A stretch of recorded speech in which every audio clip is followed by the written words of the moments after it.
Commissioner Smith? Just a process comment. This is what I think has failed us today, quite frankly.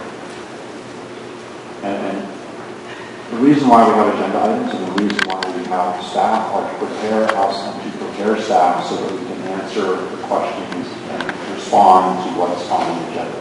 The problem with throwing something up on an agenda, there are lots of issues going on in this conversation, and we have no backup for, we have no discussion technically as to what it really means, what it doesn't mean. There may be good information, there may be bad information. But we don't have the benefit of having staff stand in front of us and giving us the background detail because it doesn't exist.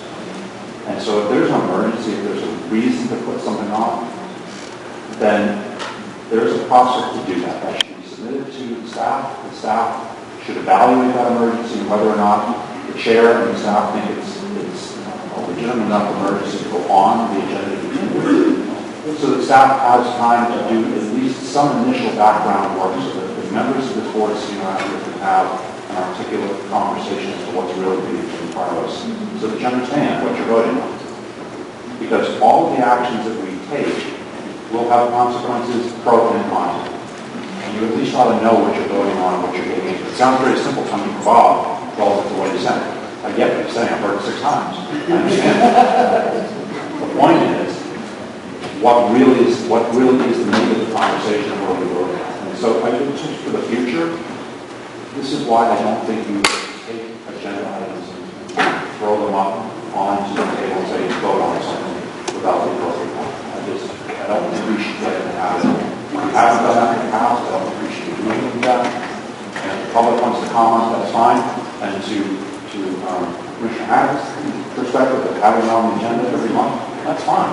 But what's on the agenda needs to have backup and an analysis so that we can talk about it so that everybody understands versus one of us coming to the table saying, I've got the position here and no one else has any understanding of where that comes from. I share your perspective.